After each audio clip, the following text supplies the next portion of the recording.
와인과 음식의 마리아주를 알려주는 와인앤쿡TV 소믈리에 최사람입니다. 그리고 저를 도와줄 와인걸 마량입니다.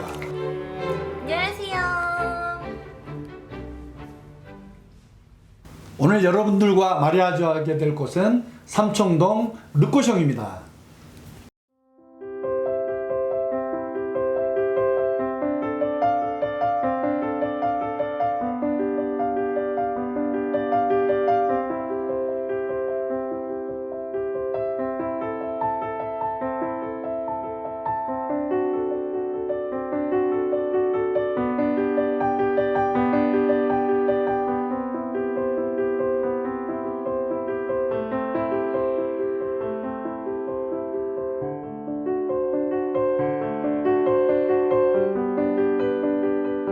네, 다음 메뉴는 이제 스프인데요. 보시다시피 모네 수련 작품을 연상하게 한 너무 예쁘다. 가지고 있는데 네. 클로드 모네가 그 수련 그림에서 녹색 물감으로 잎사귀 잘 그렸다고 그 유명한 화가가 되진 않았을 것 같아요. 그가 녹색 물감으로 그린 건 어떤 햇살의 느낌들, 자신이 그 연못을 바라보는 어떤 심상들, 이런 것들이었을 것 같은데, 저희도 이 디자인을 하면서 모네 그림을, 모양을 따라했다기보다는 그때 모네가 어떻게 느꼈을까 식감으로 표현을 한 메뉴입니다. 그래서 차가운 컬리플라워 숲을 포밍을 했어요. 포밍을 해가지고 굉장히 가벼운 식감을 만들었습니다. 그 스프가 물오리가 신기하다. 그 연못에 이렇게 만드는 포말들, 물거품 네. 같은 그런 느낌들 한번 느껴보시면 어떨까요? 모네도 저는 아마 그런 느낌을 가지고 그리지 않았을까라고 상상을 했습니다. 네. 그리고 연잎처럼 생긴 거는 한련화라고 하는 허브예요. 허브 잎사귀가 진짜 은잎 같아요. 약간 새콤한 맛을, 씁쓸하면서도 새콤한 맛을 가지고 있어서 네. 그 물 가장자리에 그런 반짝이는 햇살에 윤슬 같은 그런 느낌들을 또 새콤한 맛으로 표현을 한편의 합니다. 그림인데요. 네, 이게 너무 작품이에요. 아니 셰프님은 화가를 해도 잘하셨을 것 같아. 이게 한우구나. 허브하고 같이 향을 입혔어요. 그래서 너무 맛있겠다. 연꽃처럼 향들을 머금은 한우를 또 만들었습니다. 네, 드십시오. 네. 감사합니다. 궁금해요. 무슨 맛일까? 이 스프. 와, 저 스프다. 나는 스펀지 스프 같아. 이게 너무 맛있어. 입에 어떡해. 그냥 와. 저 이렇게 맛있는 스프 처음 먹어봤어요. 허브를 하나 같이 해가지고 먹어볼래요. 와, 이게 식감이 너무 신기한데? 이게 그 식감이 요리가 안 되면 거칠 네. 수 있잖아요. 야채나 이런 게. 근데 이거는 그 식감이 있잖아요. 어떠냐면 그 맛은 그 야채의 맛은 살리면서도 식감은 굉장히 쿠킹이 돼가지고 부드러운 있잖아요. 맛을 살리면서도 이렇게 부드러울 수가 있나? 와. 그 차가운 스프를 사실 처음 먹어봤는데 이게 이 안에 매력이 있네요. 전 따뜻한 스프만 먹어봐가지고 처음 먹어보는 식감인데 되게 맛있어요. 시원한 여름에 있잖아. 그 어떤 이 음식의 느낌이 이런 것 같아. 시원한 그 더운 여름에 시원한 그 폭포수 같은 데 있잖아. 폭포수 같은 데다 정자 딱 있잖아. 그런데 우리나라도 운치 있게 그 옆에 연못 있고 연꽃 떠 있고 거기에서 좋은 음식 있잖아. 과일이나 이런 거 야채 시켜가지고 샐러드에 먹는 그런 느낌 있잖아요. 그러니까 더위를 피해서 시원한 것에서 샐러드를 해 먹는 그런 느낌이에요. 맞아요. 그 모네가 그 뭐 인상파라고 그러잖아요. 우리가 뭐 제가 그림에 그 조예가 있는 건 아니지만 근데 거기에 빛의 그 마량도 그런 거 있잖아요. 모델들 있잖아요. 빛의 각도, 조명의 맞아요, 각도에 맞아요. 따라서 각도에 따라 틀려 다르죠. 보이잖아요. 그게 사실은요 철학의 시작이에요. 철학도 생각이 다를 수 있다. 우리가 똑같은 사물을 보지만 빛의 각도에 따라서 사과라는 어떤 정물이 이쪽에서 보는 거하고 이쪽에서 보는 거하고 생각의 차이가 보이는 게 좀 느낌이 틀리잖아요. 철학도 마찬가지로 내가 생각하는 게 다 옳지 않고 다른 사람들이 보는 관점이 틀릴 수 있다는 그걸 인정하는 게 철학의 시작이거든요. 근데 저는 이런 생각이에요. 요즘 시대에 우리나라 사람들이 너무 이게 사상이나 뭐는 갈라져 있잖아요. 맞아요. 좀 남의 있잖아 그런 거를 마음을 좀 이해해주고 남녀가 만나도 그러잖아. 젊은 남녀가 만났어도 다투지 않고 이렇게 사랑할 수 있는 비결은 나보다는 남을 먼저 이해해주는 거 있잖아요. 맞아. 그런 게 나는 이 음식을 먹으면서 떠오르는 이유는 뭐지? 음식이 너무 조화로워서 고기 맛있어. 고기 먹을 때 시드를 한번 먹어봐요. 시드가 더 네. 나을 것 같아요. 고기는.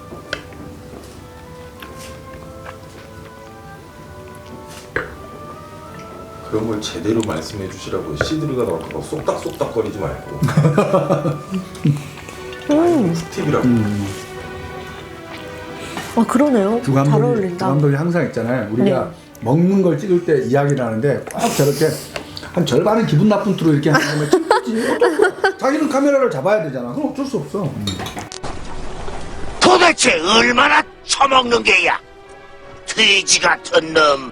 마리안 아까 이 안에 꽃같이 말아먹은 그 고기 있었잖아요. 그 고기는 뭐 시드르하고 있잖아요. 너무 잘 어울리는 것 같아. 시드르는 폭발적으로 음식을 먹어 하는 것 같고 이게 딱 먹었는데도 육질이 있잖아요. 네. 너무 부드럽잖아요. 맞아요. 고기의 육질을 부드럽게 하면서 이 시드르가 있잖아요. 상큼한 맛을 계속 넣어주는 거야. 거기에다가 그러면서 고기가 있잖아요. 씹힐 때 나는 그 육즙에서 나올 수 있는 기분 나쁜 그런 식감이 전혀 아니야. 그냥 부드럽게 시드르하고 같이 부드럽게 넘어가고 그다음에 약간 숙성된 맛이 있어가지고 고기는 맞아요. 날고기의 연한 맛이었는데 약간은 익히지도 않았는데 약간 익히는 그런 느낌까지 났어요.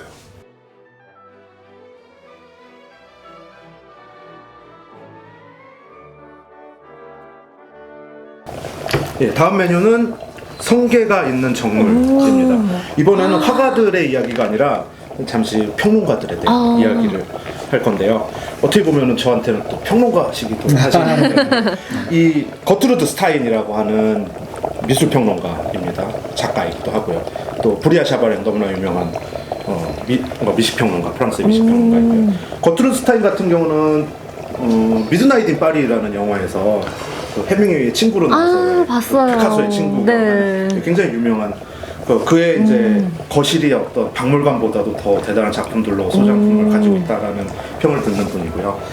당시에 이제 이 그림은 거트루드의 초상화는 피카소가 그린 그림입니다. 후원자였기 때문에. 예, 그렇기도 하고. 당시에 이제 피카소하고 마티스, 앙리 마티스가 서로 라이벌 관계였었는데 거트루드가 어떻게 표현하느냐에 따라서 두 사람의 위상이 이제 바뀌는 거죠. 그러다 보니까 두 사람 다 이제 거트루드의 초상화를 그려줬었는데 피카소 같은 경우에 보시면은 굉장히 열심히 그렸어요. 피카소답지 않게. 네. 손가락도 다 신기하네. 10개가 다 있고 눈썹도 그리고 이렇게 했는데요. 어쩌면은 이 평론가들이 우리한테 정보를 전달해 주기도 하지만 예술가들한테는 또는 셰프들한테는 더 열심히 해야 되는 챌린지를 주기도 하는 것 같습니다. 그런 의미를 좋은 재료들에 이제 담아서 평론가들의 이야기를 빗대고 있고요.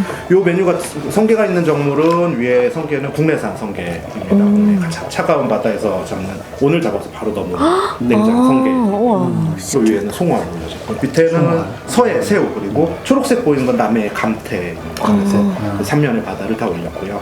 요거는 라임하고 엑스트라 버진을 물감 튜브에 담았어요. 이거 색을 좀 네. 어머, 너무 귀여워요. 라임. 우리 레몬 신기하다. 뿌리시는 것처럼 예. 서너 방울 정도 라임즙을 엑스트라는 뿌려서 올리오하고 라임을 드시면 섞어서 됩니다. 만든 귤. 자 그럼 마리안 우리는 늘 그려왔던 것처럼 먹어볼까요? 이거 제가 해드리겠습니다. 네. 이 화이트 와인은 마리안 네. 저희가 오늘 그 마리아주 하기 위해서 가져온 건 아니고 네. 여기 르꼬숑에서 준비한 와인인데요. 알사스 그랑크루라 그래가지고요. 네. 알사스는 프랑스 동쪽에 있는 지역 이름이에요. 그 옛날 로렌 지방하고 네. 그 같이 붙어 있는데 이 지역은 재미난 특성이 있어요. 한때는 독일의 영토이기도 했다가 지금은 또 프랑스의 영토이기도 아, 하거든요. 진짜요? 그래서 그 와인의 이름이라든지 이런 게 다 독일어 같아요.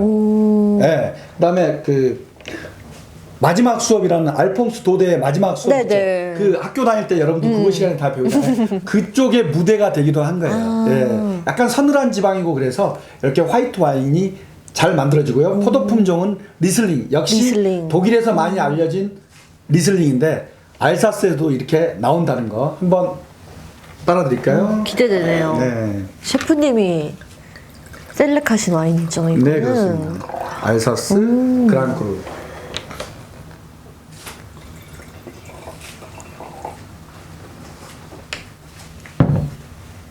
알사스 그랑크루는 제가 기억하기로 세 가지인가가 있거든요. 네. 그 중에 하나예요. 요거는 향이 미네랄 향이 강해요. 네. 예, 이거 다른 뭐를 어떤 고르는지 과실향이나 고민하고 꽃향보다는 말 그대로 이제 미네랄로 여기에 토양을 많이 느낄 수 있도록 모르겠어요. 왜 셰프님이 이 와인을 준비해 준 그 그렇군요. 이유가 있겠죠. 다음 음식과 요리와 맞은 그런 어울리는? 거를 해놨겠죠. 이 미네랄 향이요. 네. 예, 말씀하신 것처럼 알자스 지역의 그랑크리고요. 네. 알자스 그랑크리는 세 가지 품종을 네. 가지고 100%로 만드는 네. 세 가지의 품종들이 예. 있는데 예, 가장 대표적인 리슬링입니다. 요 리슬링 100%고요. 이 와인 같은 경우는 아까 향을 미네랄 향이 굉장히 많이 난다고 말씀을 해주셨는데 네. 갓 베인 풀향기 우리 예초기를 돌렸을 때 산소 같은데 우리 성묘 가가지고 풀을 베면 날카롭게 베인 풀의 향기들 짓이겨진 쪽이 저 그런 향이. 예, 초록색의 느낌들이 굉장히 많이 꽃향기나 분홍색의 캐릭터라기보다는요 좀 초록의 느낌들을 많이 가지고 있습니다. 그리고 그 사이사이로 레몬향, 맞아요, 시트러스 맞아요. 향들이 조금씩 올라오는데 사이사이를 비집고. 그러니까 제가 요 와인을 선택해서 우리 네. 같이 마리아주를 하고 있는 이유는 제가 느꼈을 때는 그 풀바디의 점심 식사라고 하는 마네, 모네 두 사람 다 그리긴 했죠. 그 그림이 저는 상상이 됐어요.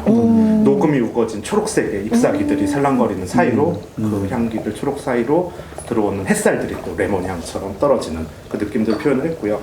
이 성게 아니 설명이 소믈리에보다 더 나아. 그래서 그림들하고의 그런 마리아주도 많이 되는 것 같고 네. 성게 메뉴를 성게에다가 또 꼭 뭐를 맞춰야 된다라고 하는 거는 없겠지만은 대략적으로는 제 생각에도 뭐 잘 아시겠지만 소비뇽 블랑 정도가 아마 해산물에 제일 잘 어울리지 않을까라고 네. 생각이 되는데 네. 요 성게 같은 경우는 자연산 성게를 사용하다 보니까 되게 다양한 맛들이 어우러지고 있어 이 안에서. 근데 궁금하다. 그것을 소비뇽 블랑의 그 특유의 향으로 덮어버리기엔 너무 아쉬운 부분이 그래서 있어서 미네랄 약간은 하나는 네, 하고. 초록색의 느낌이 꽃향기보다는 초록색 느낌이 쫙 베이스를 깔아주는 그 리슬링을 백색의 도화지처럼 사용을 했습니다. 정말 알사스의 기후와 풍토가 만들어낸, 그러니까 거기는 레드 와인보다는 차가운 날씨에 화이트 와인을 만들 수밖에 없는 기후란 말이에요. 네. 그 기후가 어떻게 보면 오늘의 이 음식과 너무나도 잘 어울릴 수 있는 시푸드 잘 어울릴 수밖에 없는 와인을 만들어냈고, 그 와인과 이 음식을 마리아주한 셰프님에게 저는 박수를 보내고 싶네요. 네. 드셔보시죠. 이걸. 뿌려주세요. 아, 이거 너무 신기하다. 물감 짜는 것처럼. 넣어서 만드신 거지. 귀여운 것 같아. 오일도 하고요. 이거 너무 재밌다. 알자스 와인은 말씀드려도 되나? 네. 제일 매력적인 포인트가 제 생각에는 뭐 제가 뭐 이렇게 각자의 그게 있으니까 네. 뭐 프로방스나 이태리나 남불 쪽의 와인들은 햇살의 느낌들이잖아요. 그 해 햇살을 얼마나 먹으면 네. 이 알자스는 북쪽 지역이고 또 라인가우 쪽에 그 지대가 또 이렇게 내려오기 때문에 눈이 있고 많은 지역이잖아요. 그래서 아까 차가운 날씨가 이 와인을 제 만들었다는 생각에는 이 알자스는 그 해 햇살보다는 그 전해에 따뜻하게 덮여있는 그게 더 눈에서 얼마나 영향을- 그 안에 뿌리들이 그 미네랄들을 먹었느냐, 눈이 가지고 있는 느낌들을 가지고 네. 있느냐에 따라서 네. 그 다음에 와인들이 좋거나 나쁘거나 하는 것 같아요. 그런 느낌으로 제가 약간 눈의 느낌들을 좀 표현을 하는 거죠. 그거는 일리가 있는 말씀이세요. 왜 그러냐면 그 프랑스에서 그 포도나무를 재배할 때 일부러 물을 뿌리면 AOC를 받을 수가 없단 말이에요. 이거는요. 근데 눈은 일부러 물을 뿌린 게 아니잖아. 비나. 그죠. 자연적인 그거니까. 근데 포도나무 뿌리는 눈이 녹은 물이라든지 이 물을 빨 때 상대적으로 또 뭐까지 같이 빨아들여요? 미네랄도 같이 빨아들이는 거잖아요. 그게 지금 제가 아까 그랬잖아요. 알사스의 기후와 풍토, 자연이 이 와인을 만든 것 같아요. 아니 이걸 방금 이제 맛보고 이 와인을 먹으니까 약간 제가 사실은 이 성게알을 많이 안 먹어봐서 저 회도 잘 못 먹고 그러거든요. 근데 하나도 안 비리고 되게 감칠맛 있고 되게 상큼하면서 그리고 또 약간 개운하게 잘 넘어가더라고요. 너무 맛있다. 그래서 많은 음식들이 네. 이 시푸드뿐만이 아니라 육류의 많은 음식들도 화이트 와인과 마리아주가 굉장히 잘 되는. 솔직히 이게 그 로우피쉬 있잖아요. 그러니까 네. 날것의 음식이었기 때문에 조금 비린 듯한 그게 있었어요. 그죠. 근데 이거를 사실은 굉장히 즐기는 거예요, 이게요. 그렇구나. 물론 무슨 그 가자미라든지 광어 그 뭐 레몬솔이라 그래갖고 참 재밌는 그 설명 이탈리안 레스토랑에서 제가 해드렸잖아요. 네. 여러분. 솔을 갖다가 왜 레몬을 붓냐? 레몬을 반드시 뿌려 먹는 게 라임이 어울리거든요. 그래서 광어를 영어로 레몬솔이라고 영국에서는 한다. 그 미국 영어로는 플랫피시라고 하는데 영국에서는 레몬솔이라고 한다는 이야기를 여러분들한테 해드렸을 거예요. 근데 그 음식이 어떤 프랑스 요리의 한 가지의 척도가 된다면 이 음식도 한 가지, 뭐 이런 음식들도 한 가지 어떤 음식이 척도가 될 텐데요. 그런 음식에 잘 어울리는 와인인 것 같아요. 솔직히 말해서 좀 비릿한 감이 없지 않아 있었는데 와인 셀렉션이 너무 좋았어요. 이래서 마리아주 음식에는 진짜. 와인이 정말로 필요하다는 것. 여러분 이 방송을 통해서 느끼셨다면 좋아요와 구독하기 부탁드려요. 댓글도요.